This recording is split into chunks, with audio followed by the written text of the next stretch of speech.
ओम गुरु सत्ताय नमः। गायत्री महाविज्ञान प्रथम भाग। लेखक परम पूज्य गुरुदेव वेद मूर्ति तपोनिष्ठ पंडित श्री राम शर्मा आचार्य। आइए पढ़ते हैं, सुनते हैं और समझने का प्रयास करते हैं।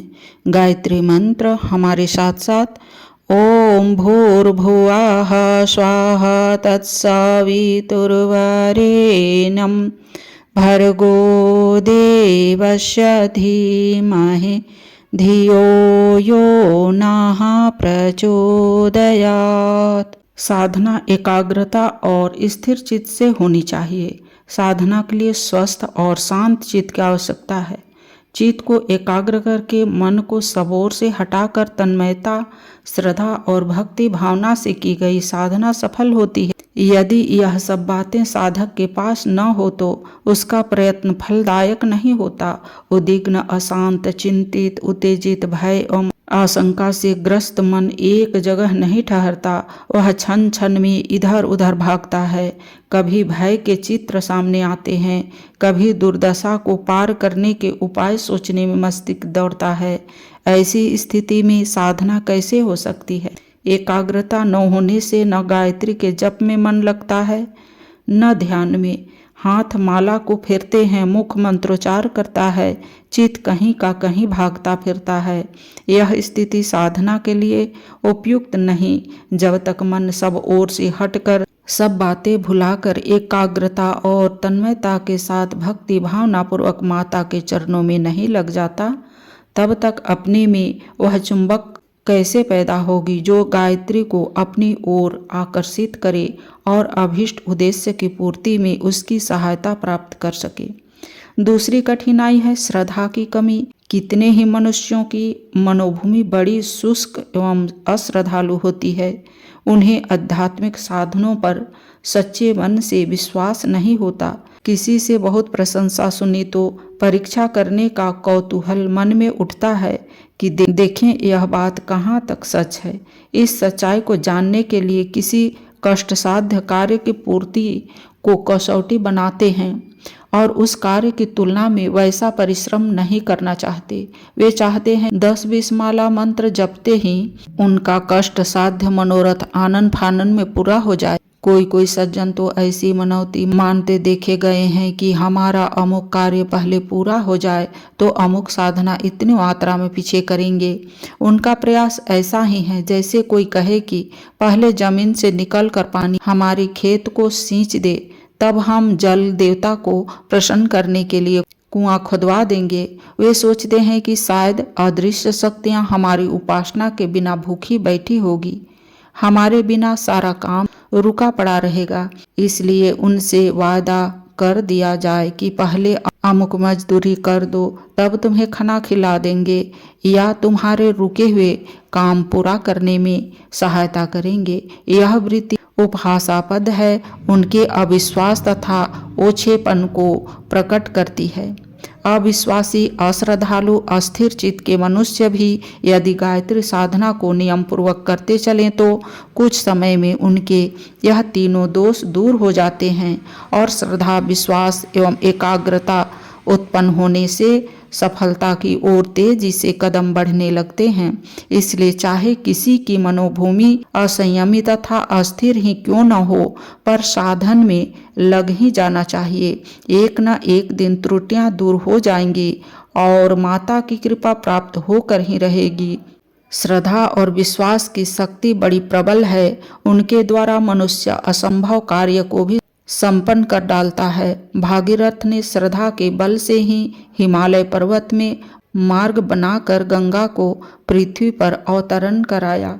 श्रद्धा और विश्वास के प्रभाव से ही ध्रुव और नामदेव जैसे छोटे बालकों ने भगवान का साक्षात्कार कर लिया।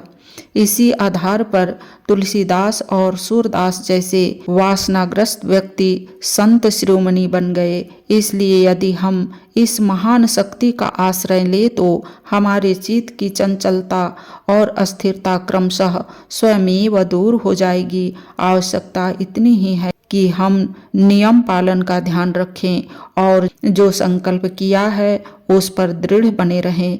इसके फल से हमारी मानसिक दुर्बलता अथवा शारीरिक अशक्ति का निराकरण स्वयं होता जाएगा और हमारी साधना अंत में अवश्य सफल होगी। शास्त्र कथन है, संदिग्धो ही हतो मंत्रव्य ग्रचीति हतो जपः। संदेह करने से मंत्र का हत हो जाता है और व्यग्रचित से किया हुआ जप निष्फल रहता है। संदिग्ध, व्यग्र, अश्रद्धालु और अस्थिर होने पर कोई विशेष प्रयोजन सफल नहीं हो सकता। इसलिए कठिनाई को ध्यान में रखते हुए अध्यात्म विद्या के आचार्यों ने एक उपाय दूसरों द्वारा साधना करना बताया है। किसी अधिकारी व्यक्ति को अपने स्थान पर साधना कार्य में लगा देना और स्थान पूर्ति स्वयं कर देना एक सीधा साधा निर्देश परिवर्तन है। किसान अन्न तैयार करता है और जुल्हा कपड़ा आवश्यकता होने पर अन्न और कपड़े की अदल बदल हो जाती है। जिस प्रकार वकील, डॉक्टर, अध्यापक, क्लर्क आदि का समय मूल्य देकर खरीदा जा सकता है और उस खरीदे हुए समय का मनचाहा उपयोग अपने प्रयोजन के लिए किया जा सकता है, उसी प्रकार किसी ब्रह्मा परायण सत्पुरुष को गायत्री उपासना के लिए नियुक्त किया जा सकता है। इसमें संदेह और अस्थिर चित्त होने के कारण जो कठिनाइयां मार्ग में आती है उनका हल आसानी से हो जाता है। कार्य अस्त और श्री संपन्न धार्मिक मनोवृत्ति के लोग बहुधा अपनी शांति, सुरक्षा और उन्नति के लिए गोपाल सहस्त्रनाम, विष्णु सहस्त्रनाम, महामृत्युंजय, दुर्गा सप्तशती, शिव महिमा, गंगा लहरी आदि का पाठ नियमित रूप से कराते हैं। वे किसी ब्राह्मण मासिक दक्षिणा पर नियत समय के लिए अनुबंध कर लेते हैं। जितने समय वह पाठ करता है उनका परिवर्तित मूल्य दक्षिणा के रूप में उसे दिया जाता है। इस प्रकार वर्षों यह क्रम नियमित चलता रहता है। किसी विशेष अवसर पर विशेष रूप से विशेष प्रयोजन के लिए विशेष अनुष्ठानों के आयोजन भी होते हैं। नौ दुर्गाओं के अवसर पर बहुधा लोग दुर्गा पाठ करते हैं। शिवरात्रि को शिव महिमा, गंगा दशहरा को गंगा लहरी, दीपावली को श्री सूक्त का पाठ अनेकों पंडितों को बैठाकर अपनी सामर्थ्यानुसार लोग अधिकाधिक कराते हैं। मंदिर में भगवान की पूजा के लिए पुजारी नियुक्त कर दिए जाते हैं। मंदिरों के संचालक की ओर से वे पूजा करते हैं और संचालक उनके परिश्रम का मूल्य चुका देते हैं। इस प्रकार का परिवर्तन गायत्री साधना में भी हो सकता है। अपने शरीर, मन, परिवार और व्यवसाय की सुरक्षा तथा उन्नति के लिए गायत्री का जप 1-2 हजार की संख्या में नित्य ही करने की व्यवस्था श्री संपन्न लोग आसानी से कर सकते हैं।